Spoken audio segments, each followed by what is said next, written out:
الحمد للہ رب العالمین والصلاة والسلام علی اشرف الانبیاء والمرسلین نبینا وحبیبنا محمد وعلی آلہ وصحبہ وسلم تسلیما کثیرا اما بعد۔ سورۃ قریش، بسم اللہ الرحمن الرحیم۔ سورہ قریش یہ مکی صورت ہے اور اس کے اندر 4 آیات ہیں۔ اس کا نام اس لیے کہ اس کے اندر قریش کا ذکر ہے۔ اللہ تعالیٰ فرماتے ہیں لإیلاف قریش،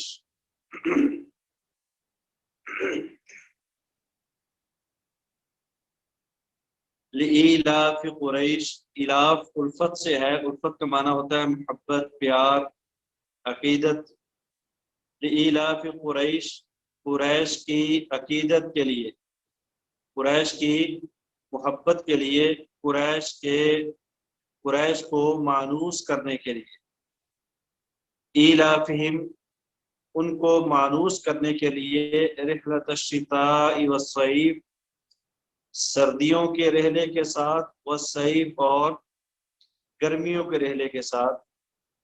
فلیعبدوا رب ھذا البیت، بس چاہیے کہ وہ عبادت کریں اس گھر کے رب کی، الذی وہ رب، اطعمہم جس نے کھلایا ان کو، من جوع بھوک سے، وآمنہم من خوف اور امن دیا ان کو خوف سے۔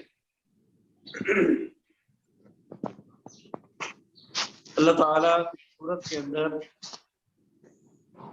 قریش کو، اہل مکہ کو اپنے احسانات کا ذکر کروا رہے ہیں، تذکرہ فرما رہے ہیں، یاد دہانی کروا رہے ہیں۔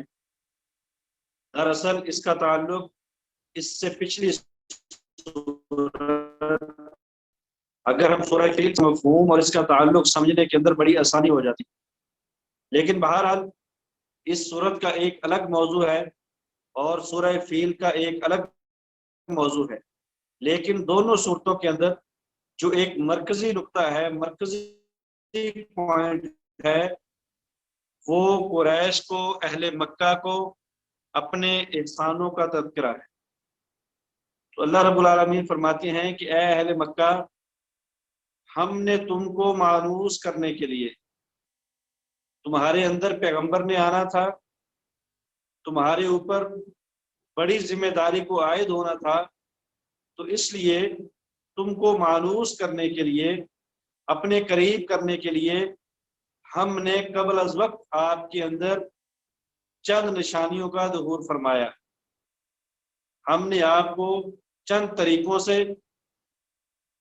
آپ کو فضیلت دی، آپ کو اہمیت دی، آپ کی اہمیت کو لوگوں کے اندر اجاگر کیا، اس لیے کہ آپ کے اندر میرا آخری نبی آنے والا تھا، جو کہ آپ کے اندر اللہ رب العالمین کی بہت بڑی نشانی گردانا جانا تھا، نشانی تسلیم ہونا تھا، نشانی مانا جانا تھا، اس لیے ہم نے آپ کے اوپر طرح طرح سے احسانات کیے۔ لإیلاف قریش، قریش کے مانوس کرنے کے لیے یا قریش کو مانوس کرنے کے لیے، ایلافہم رحلۃ الشتاء والصیف الفت میں ڈالنا ان کو، مانوس کرنا ان کو، رحلۃ الشتاء والصیف، الشتاء کہتے ہیں سردیوں کو، جاڑا سردیاں، والصیف اور گرمیاں، مانوس کرنا اہل مکہ کو، قریش کو سردی اور گرمی کے سفر کے ساتھ۔ رحلہ کہتے ہیں رحیل یرحل، سفر کرنا کسی چیز کی طرف، بالخصوص گھوڑے پہ یا اونٹ پہ۔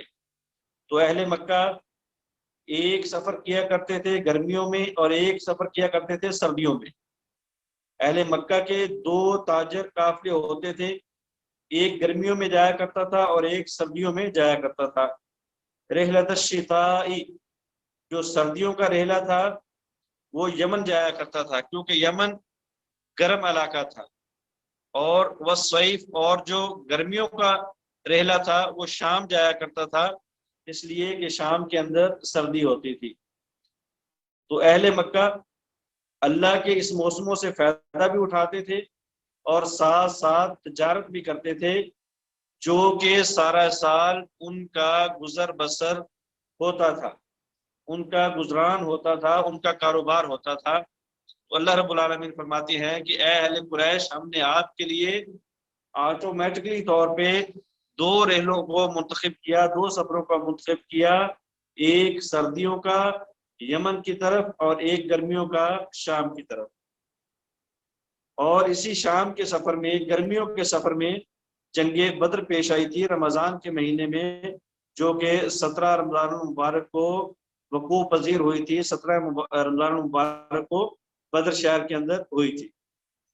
فَلْيَعْبُدُوا رَبَّ هَذَا الْبَيْتِ، پس چاہیے قریش والوں کو کہ وہ عبادت کرے هَذَا الْبَيْتِ، اس گھر کی، اس گھر کے رب کی عبادت کرے۔ کیوں؟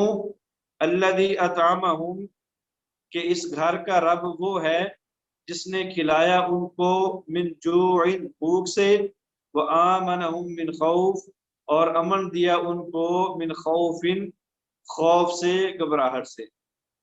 اہل مکہ، اے قریشیو، ہم نے تمہارے لیے گرمیوں اور سردیوں کے اندر بہترین روٹوں کا انتخاب کیا، اور تجارت کے اندر تم کو بھوک سے نجات دی، حالانکہ اس وقت آپ کے ارد گرد رہنے والوں کی جو حالت تھی مالی طور پہ وہ بہت زیادہ کمزور تھی، لیکن اللہ نے آپ کو شرف بخشا کہ آپ عرب ہونے کے ناطے سفر کرتے تھے، اور سفر کے اندر ابھی آپ کو کسی قسم کی کوئی تکلیف نہیں پہنچتی تھی، مصیبت نہیں پہنچتی تھی، اور لوگ آپ کا اہل مکہ ہونے کی وجہ سے اور اس گھر کے رکھوالی ہونے کی وجہ سے عزت و احترام کرتے تھے، نہ ہی تمہیں راستے میں کسی قسم کا خوف خطرہ لاحق ہوتا تھا، اور نہ ہی راستے کے اندر تم کو جو ہے وہ کسی بھوک پیاس کا ڈر یا خدشہ ہوتا تھا۔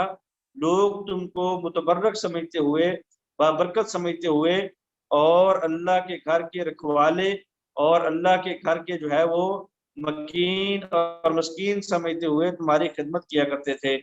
الذی اطعمہم من جوع، وہ اللہ جس نے کھلایا تم کو بھوک سے، وآمنہم من خوف، اور امن دیا تم کو خوف سے۔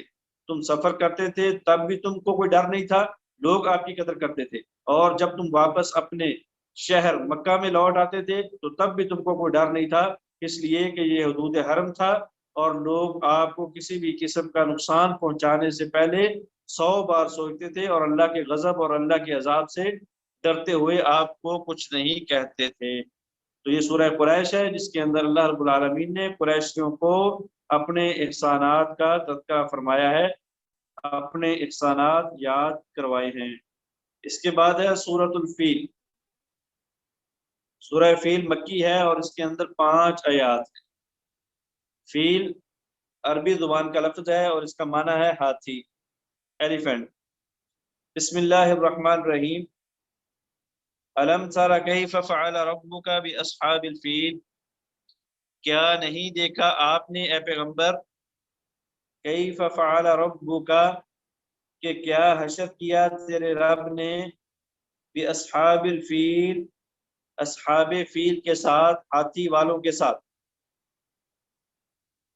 اللہ رب العالمین اس آیت کے اندر یا اس سورت کے اندر ایک عظیم واقعے کا تذکرہ فرما رہے ہیں، اور وہ واقعہ یہ ہے کہ حبشہ سے ابرہہ نامی جو گورنر تھا یمن کا، جس کا اصل سردار یا جس کا اصل مالک یا جس کا اصل وزیر اعظم نجاشی حبشے میں بیٹھا ہوا تھا، تو اس کو خوش کرنے کے لیے، اس کو راضی کرنے کے لیے اس ابرہہ نے یمن کے اندر صنعاء شہر میں ایک بہت بڑا کلیسا بنایا تھا، اور اس کلیسے کے اندر عبادت کی جاتی تھی عیسائی مذہب کی طرز کے اوپر۔ تو بہرحال، اور اس نے ساتھ ساتھ یہ حکم دے رکھا تھا اپنے اہل علاقہ کو کہ آپ نے بیت اللہ کی بجائے اس گھر کا طواف کرنا ہے، اس گھر کے اندر عبادت کرنی ہے۔ تو جو عرب قبیلے تھے ان کو یہ بات ناگوار گزری، اور عرب قبیلوں میں سے چند نوجوانوں نے جا کے وہاں پہ اس کلیسے کو خراب کرنے کی کوشش کی، حتیٰ کہ ایک نوجوان نے اس کے اندر داخل ہو کے اس میں پخانہ کیا، اور اس پخانے کو دیواروں کے اوپر یا فرش کے اوپر مل دیا۔ بعد کے اندر جب یہ خبر ابرہہ تک پہنچی تو وہ بہت برہم ہوا، ناراض ہوا، اور اس نے یہ فیصلہ کیا کہ ہم ان کے گھر کو، ان کی عبادت گاہ جس کو بیت اللہ کہا جاتا ہے، اس کو گرا کے دم لیں گے بدلے کے طور پہ۔ تو پھر وہاں پہ ابرہہ نے ایک بہت بڑا لشکر تشکیل دیا جس کے اندر قسمہ قسم کے ہاتھی تھے، اور ساتھ میں جو ہے وہ قسمہ قسم کے اسلحہ اور اونٹ اور گھوڑوں پہ مشتمل لشکر ابرہہ کی سرکردگی میں، اس کی سربراہی میں صنعاء یمن سے بیت اللہ کی طرف رواں ہوا۔ راستے کے اندر کچھ چند قبیلوں نے ان کو روکنے کی کوشش کی، ان سے لڑائی کرنے کی کوشش کی، جو کہ عرب قبیلے تھے۔ بہرحال ابرہہ کے لشکر کے سامنے وہ مات کھا گئے، شکست کھا گئے، اور ابرہہ بیت اللہ کو گرانے کے لیے مکہ کے قریب پہنچ گیا۔ جب وہ وادی محصر میں پہنچا، وہاں پہ اس نے پڑاؤ ڈالا، تو وہاں پہ عربیوں کے یا قریشیوں کے اونٹ تھے، جس کے اندر 200 اونٹ اس وقت کے سردار نبی علیہ السلام کے دادا عبد المطلب کا تھا۔ ان کو پکڑ لیا گیا، اور اس کے بعد عبد المطلب کی طرف ایک آدمی کو بھیجا گیا پیغام رساں بنا کے۔ اس نے آ کے عبد المطلب کو ابرہہ کا پیغام دیا کہ ہم بیت اللہ کو گرانے آئے ہیں، آپ کا کوئی مطالبہ، آپ کی کوئی پیشکش؟ تو ابرہہ نے کہا، تو عبد المطلب نے کہا کہ میرے جو 200 اونٹ ہیں ان کو چھوڑ دیا جائے۔ اور یہ مکالمہ ابرہہ اور عبد المطلب کا آمنے سامنے ہوا۔ تو بعد کے اندر جب ابرہہ نے پوچھا آپ کو کیا چاہیے، اونٹوں کا مطالبہ کیا گیا، تو اس نے کہا جب آپ آئے تھے میں آپ کے جاؤ جلال سے بڑا متاثر ہوا تھا، میں مرعوب ہو گیا تھا، ڈر گیا تھا، لیکن یہ آپ کا فیصلہ اور آپ کی بات اور آپ کی پیشکش سن کے مجھے حیرانگی ہوئی کہ آپ کو اپنی عبادت گاہ کی فکر نہیں، آپ کو آپ کے اونٹوں کی فکر ہے، تو مجھے آپ پہ افسوس ہے۔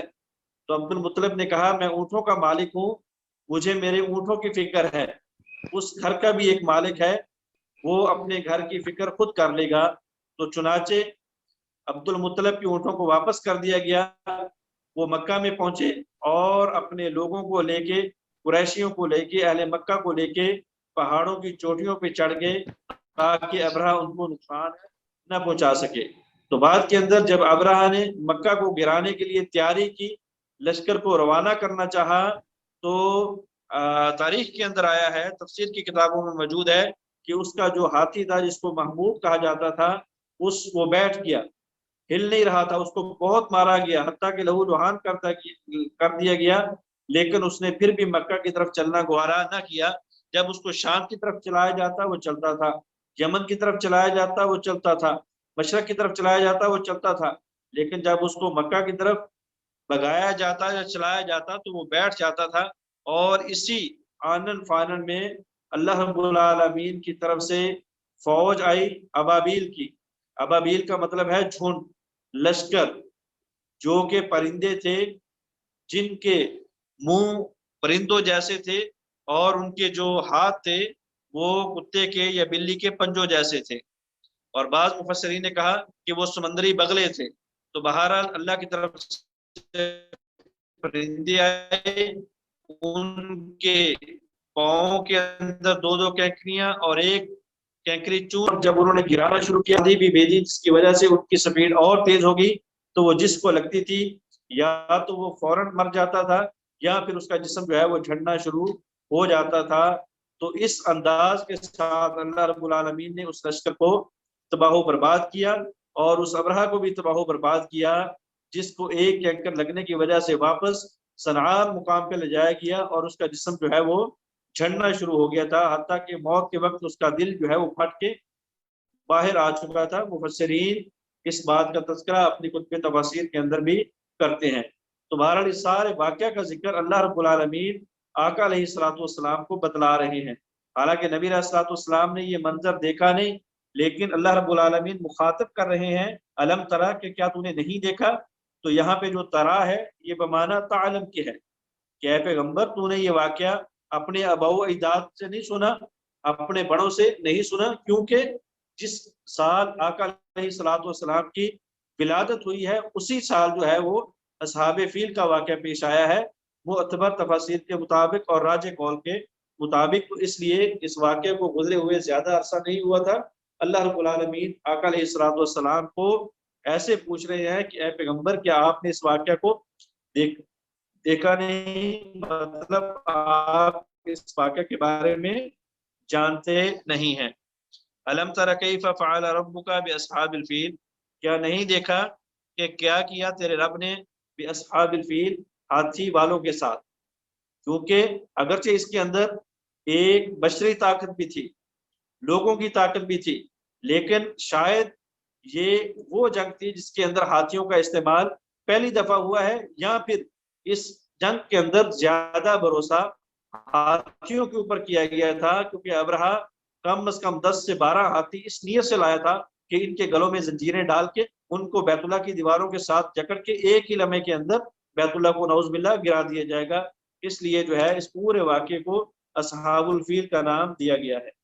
الم تر کیف فعل ربک باصحاب الفیل، کیا نہیں دیکھا تو نے کہ کیا کیا تیرے رب نے اصحاب فیل کے ساتھ، الم یجعل کیدہم فی تضلیل، کیا نہیں بنایا کیدہم ان کے مکر کو فی تضلیل، بیکاری کے اندر، کیا اللہ رب العالمین نے ان کے مکر کو گمراہی کے اندر، اندھیرے کے اندر نہیں ڈال دیا، بیکار نہیں کر دیا، ان کے سارے منصوبے اور منشور اور پروگرام کو عملیہ میٹ کر کے نہیں رکھ دیا۔ الم یجعل کیدہم فی تضلیل، کیا نہیں کیا تیرے اللہ نے ان کے مکر و فریب کو فی تضلیل، بیکاری کے اندر یا گمراہی کے اندر۔ وَأَرْسَلَ عَلَيْهِمْ طَيْرًا أَبَابِيلَ، اور بھیجا ان کے اوپر طیرن، پرندوں کو، ابابیل، جھنڈ کی شکل میں، گروہ کی شکل میں، لشکر کی شکل میں، کیا نہیں بھیجا ان کے اوپر طیرن، پرندوں کو، ابابیل، جھنڈ کی شکل میں، ترمیہم، جو پرندے پھینکتے تھے ان کے اوپر، بحجارۃ، پتھر، من سجیل، سجیل سے، سجیل کہتے ہیں اس مٹی کو جس مٹی کو آگ کے اندر پکایا جائے، جس طرح اینٹیں ہوتی ہیں تو جو اینٹوں کی کینکریاں ہوتی ہیں آپ ان کو سجیل کی شکل کہہ سکتے ہیں، دے سکتے ہیں، یعنی چھوٹے چھوٹے پتھر۔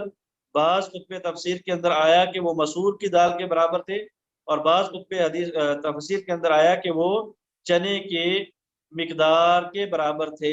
تو بہرحال کینکر تھے وہ، جو مٹی اور پتھر سے مکس تھے، پکے ہوئے تھے۔ اللہ رب العالمین نے پرندوں کے ذریعے وہ بطور ایٹم بم ان کے اوپر گرائے۔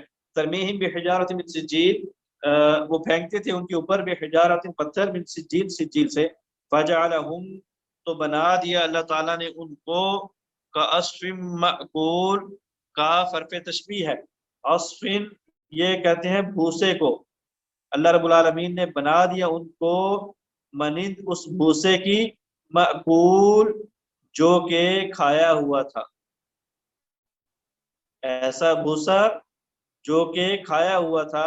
مفسرین کہتے ہیں کہ جس طرح جانور چارے کو کھانے کے بعد جگالی کر کے اس کو باہر پھینک دے، جس طرح وہ کیفیت ہوتی ہے، وہ شکل ہوتی ہے، وہ صورت ہوتی ہے، اسی طرح اللہ رب العالمین نے ان کو جو ہے وہ کھائے ہوئے بھوسے کی طرح یا کھائے ہوئے چارے کی طرح کر دیا، مطلب جو ہے وہ ان کا بلیہ میٹ کر دیا، ان کو نشان، ان کا نام و نشان اور ان کے جسم کے جو ہے وہ ریزے، ایک ایک عضو کو جو ہے وہ ریزہ ریزہ کر دیا۔ تو یہ تھی سورہ فیل، جس کے اندر اللہ رب العالمین تاریخ کے اندر ہونے والے ایک عظیم واقعے اصحاب الفیل، یا جو ہے وہ انہدام کعبہ کے نام سے جس واقعے کو یاد کیا جاتا ہے، اس کا تذکرہ اللہ رب العالمین نے اس سورت کے اندر کیا ہے۔ سورۃ الہمزہ، سورہ ہمزہ یہ مکی ہے اور اس کے اندر 9 آیات ہیں۔ اللہ رب العالمین فرماتے ہیں ویل لکل ہمزۃ لمزہ، ویل، ویل ہے، ویل کہتے ہیں جہنم کی سب سے گہری وادی کو، جہنم کے سب سے نچلے حصے کو ویل کہا جاتا ہے، جو کہ منافقین کا ٹھکانہ ہے، اور منافقین کے علاوہ بھی مختلف گناہ کرنے والے لوگ اس ویل کے اندر پھینکے جائیں گے۔ جس طرح کے اس آیت کے اندر یا اس صورت کے اندر تذکرہ آ رہا ہے۔ فرمایا ویل لکل ہمزۃ لمزہ، ویل ہے، بربادی ہے، ہلاکت ہے، جہنم کی وادی ہے، لکل ہر اس شخص کے لیے، ہمزۃ جو کہ عیب ڈھونڈنے والا ہے، لمزۃ جو کہ غیبت کرنے والا ہے۔ بعض مفسرین نے اس کا معنی ایک ہی کیا ہے، یعنی غیبت کرنے والا۔ تو بہرحال جو عیب ڈھونڈتا ہے وہ بھی غیبت ہی کرتا ہے، غیبتیں کر کر کے اس کے جو ہے وہ اس کو اپنے قریب کرتا ہے اور پھر اس کی باتوں کو نوٹ کرتا ہے، کیچ کرتا ہے۔ بعض نے ان دونوں کو ہم معنی لفظ قرار دیا ہے، لیکن بعض نے کہا کہ ہومزہ کا معنی ہے عیب ڈھونڈنے والا، عیب ٹٹولنے والا، اور لمزہ کا معنی ہے یعنی کہ غیبت کرنے والا۔ اور بعض مفسرین کہتے ہیں کہ ہومزہ کا معنی ہے یعنی کسی کی غیبت کرنا اعضاء کے ساتھ، ہاتھ کے ساتھ، آنکھ کے اشارے کے ساتھ، حرکت کے ساتھ کسی کی غیبت کرنا، کسی کو تکلیف پہنچانا۔ اور لمزہ کہتے ہیں زبان کے ساتھ کسی کی غیبت کرنا۔ تو بہرحال فرمایا کہ یہ غیبت کرنا، کسی کو تکلیف پہنچانا زبان کے ساتھ، اشارے کناؤں کے ساتھ، تذکریاں اور مسکریاں کر کے، یہ بہت بڑا گناہ ہے، اور ایسے شخص کے لیے جو ہے وہ ویل ہے۔ الذی جمع مالا وعدد، ایسا بد زبان اور عیب ٹٹولنے والا اور غیبتیں کرنے والا، جمع مالا وعدد، جو یہ گناہ بھی کرتا ہے لیکن اس کے ساتھ ساتھ وہ مال کو بھی اکٹھا کرتا ہے، وعدد، اور اس کو گنتا بھی رہتا ہے۔ تو اس صورت کے اندر یا اس آیت کے اندر ایسے مال کو اکٹھا کرنے والا ویل کا مستحق ہے جو اس کا حق ادا نہیں کرتا، وگرنہ پیسہ ڈھونڈنا، پیسہ کمانا، زیادہ سے زیادہ دولت کما کے اپنے گھر والوں کے حقوق ادا کرنا، اللہ کے حقوق ادا کرنا، یہ اللہ کا بہت بڑا فضل ہے، اللہ کا کرم ہے۔ لیکن خالی پیسہ ہی اکٹھا کرتے رہنا، سارے حقوقوں کو بھول جانا، اللہ کے حقوق بھول جانا، عبادوں یعنی حقوق العباد بھول جانا، رشتہ داریوں کے حقوق بھول جانا، تو ایسا مال اکٹھا کرنے والے کے لیے ویل ہے۔ یعنی ایسا شخص جو مال کو اکٹھا کرتا ہے، اس کا حق ادا نہیں کرتا، زکوٰۃ نہیں دیتا، صدقہ و خیرات نہیں کرتا، عشر نہیں دیتا، فطرانہ نہیں دیتا، تو ایسے شخص کے لیے جو ہے وہ ویل ہے۔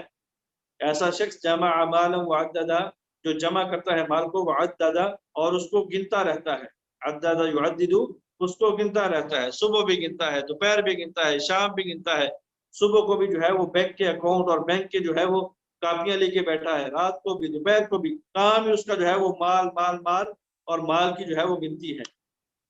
یحسب ان مالہ اخلد، اور وہ کم بخت یہ سمجھتا ہے، اور یحسب، وہ گمان کرتا ہے، ان مالہ، کہ بے شک اس کا مال، اخلدہ، اس کو ہمیشہ رکھے گا۔ اس کے دو معنی ہیں، یا تو وہ یہ خیال کرتا ہے کہ میں اپنی اس دولت کی رہنے کی وجہ سے ہمیشہ رہنے والا ہوں، پیسہ میرے پاس ہے، بیماری نہیں آئے گی، آئے گی بھی تو فوراً علاج کروا لوں گا، پیسہ میرے پاس ہے، اچھا جو ہے وہ پھل کھاؤں گا، اچھی غذا کھاؤں گا، بڑی لمبی زندگی ہو جائے گی، اس پیسے کی وجہ سے نہ میرے اوپر کوئی بیماری آنے والی ہے، نہ میری صحت کو کچھ ہونے والا ہے، مطلب یہ پیسہ مجھے جو ہے وہ ہمیشہ ہمیشہ رکھے گا۔ یا وہ گمان کرتا ہے کہ یہ جو میرے پاس پیسہ ہے یہ ہمیشہ ہمیشہ رہے گا، اس کو مجھ سے کوئی چھیننے والا نہیں، اس کو مجھ سے کوئی لینے والا نہیں، اس کو مجھ سے جو ہے وہ ختم کرنے والا نہیں ہے۔ کلا، اللہ کہتے ہیں ہرگز نہیں، لَيُنبَذَنَّ فِي الْحُطَمَةِ، اس کو لَيُنبَذَنَّ، البتہ وہ ضرور بضرور پھینک دیا جائے گا، فی الحطمۃ، حطمہ کے اندر۔ حطمہ کہتے ہیں اس آگ کو جو توڑ پھوڑ کرنے والی ہے، جو انسان کو ہلاک کرنے والی ہے، انسان کا ملیہ میٹ کرنے والی ہے۔ فرمایا کلا لَيُنبَذَنَّ فِي الْحُطَمَةِ، ایسا بندہ جو چغلیاں بھی کرے، جو غیبتیں بھی کرے، جو عیب بھی ڈھونڈے، پھر مال مال مال اور مال کی تلاش کے اندر حق حلال کی حرام کی تمیز کو بھول جائے، اس کے حقوق بھی ادا نہ کرے، اور وہ سمجھے کہ میں ہمیشہ رہنے والا، میرا مال ہمیشہ رہنے والا۔ اللہ فرماتے ہیں نہیں، ایسا نہیں ہے، کلا لَيُنبَذَنَّ فِي الْحُطَمَةِ، تو ایسے بدبخت کو ضرور بضرور پھینکا جائے گا فی الحطمۃ، حطمہ کے اندر، ایسی آگ کے اندر جو جہنم کی آگ ہے اور وہ انسان کو جو ہے وہ توڑ پھوڑ کے رکھ دینے والی ہے۔ وما ادراک ما الحطمہ، اللہ رب العالمین فرماتے ہیں کہ اے پیغمبر تجھے کیا پتا حطمہ کسے کہتے ہیں؟ مطلب یہ جہنم کی صفت بیان کرنے کے لیے اللہ نے بطور تنبیہ اشارہ کیا ہے کہ آپ کو نہیں پتا، اندازہ نہ لگانا، کوئی حساب کتاب نہ لگانا، آپ کو پتہ ہی نہیں حطمہ کیا ہے، وہ بڑی سخت وادی ہے، بڑی سخت آگ ہے۔ فرمایا وما ادراک ما الحطمہ، تجھے کیا معلوم کہ ایسی آگ کیا ہوگی؟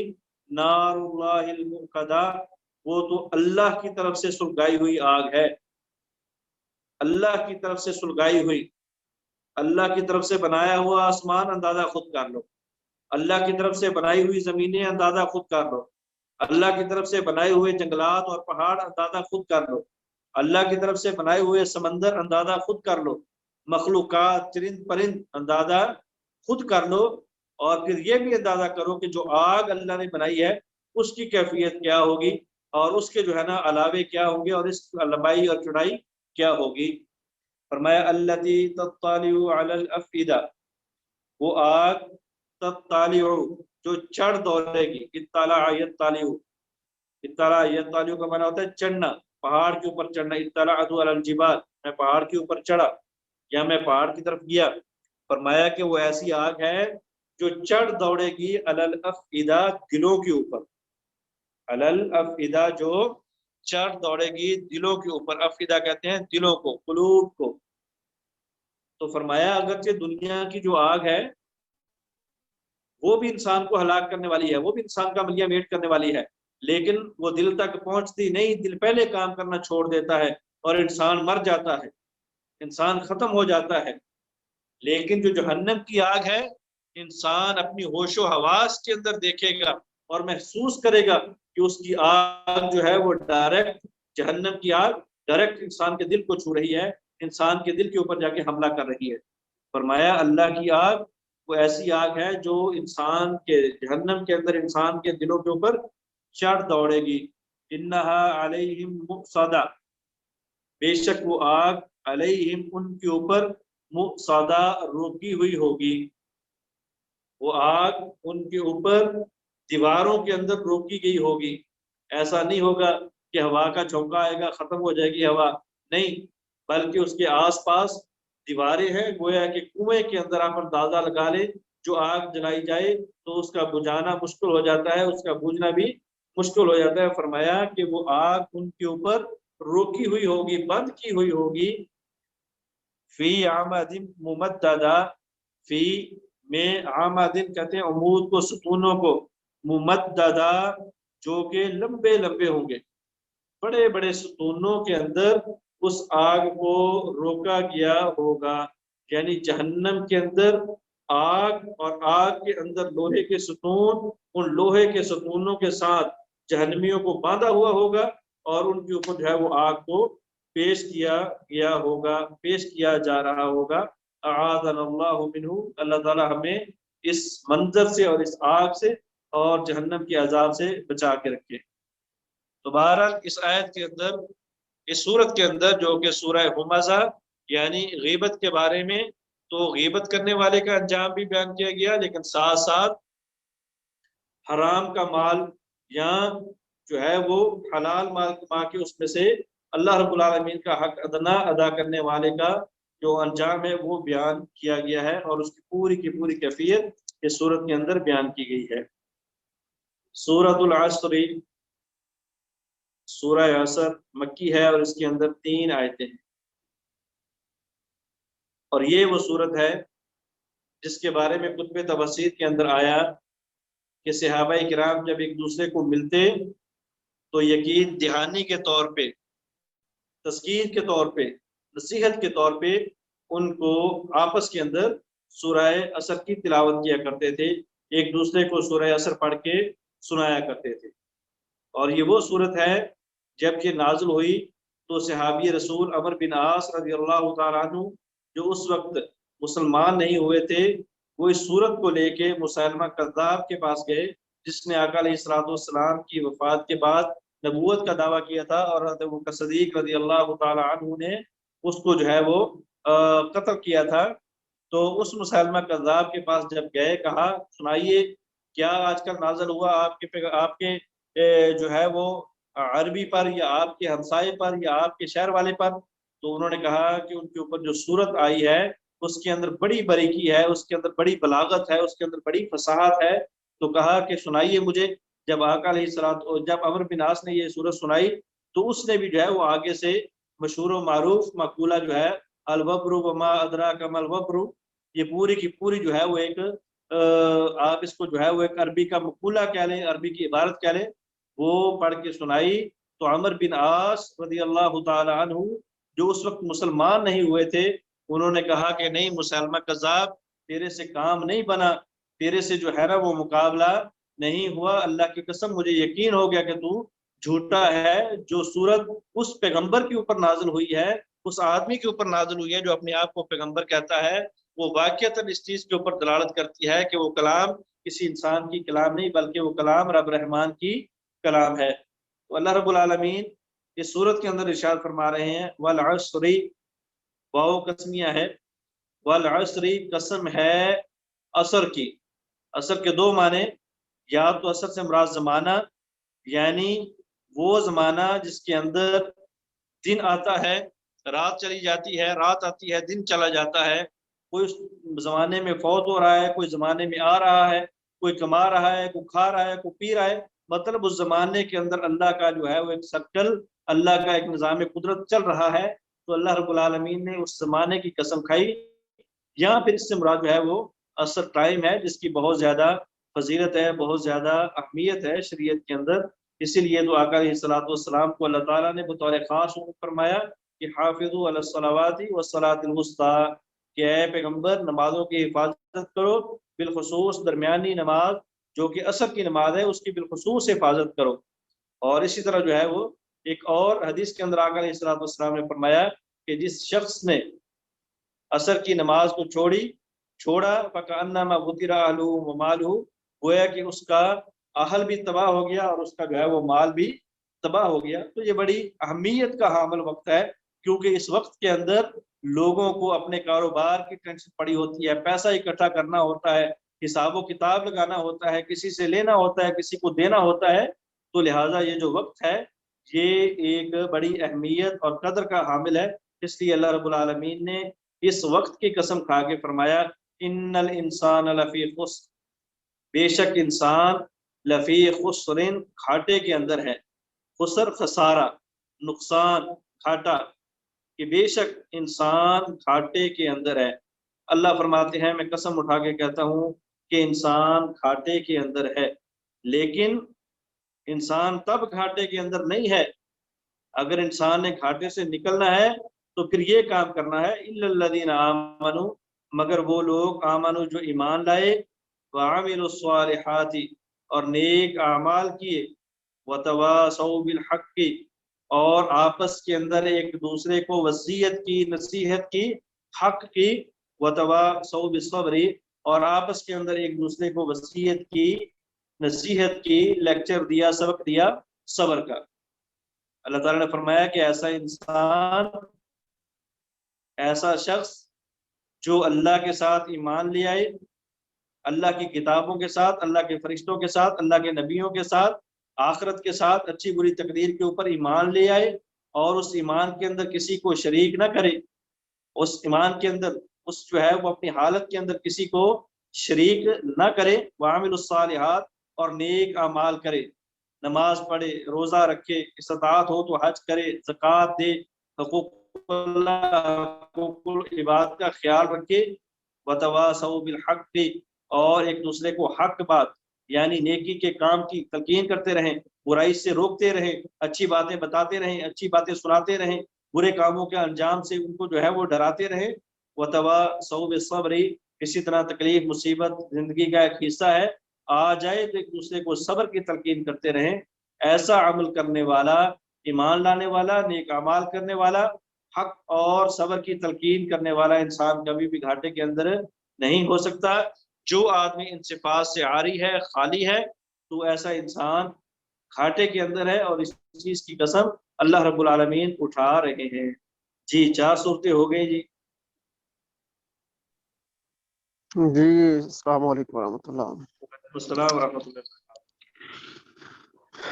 شیخ 5-4 منٹ میں ان کا خلاصہ اور پھر اس کے بعد آپ سوال کر لیں 6 بجے تک. کس چیز کا خلاصہ جی؟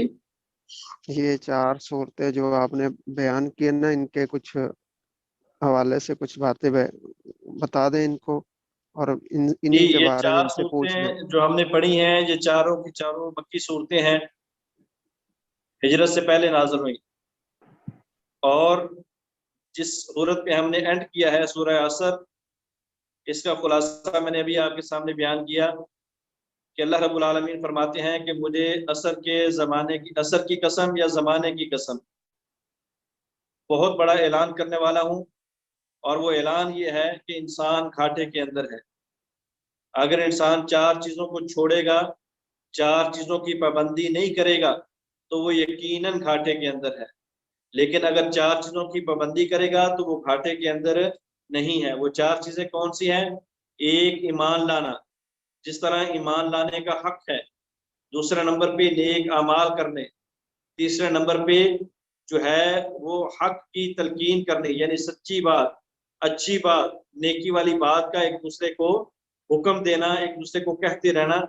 اور چوتھے نمبر پہ صبر کی تلقین کرنا، کیونکہ صبر بہت بڑی نعمت ہے اللہ کی. صبر جو ہے وہ بہت بڑا احسان اور فضل ہے اللہ کا، اگر انسان کے اوپر ہو جائے.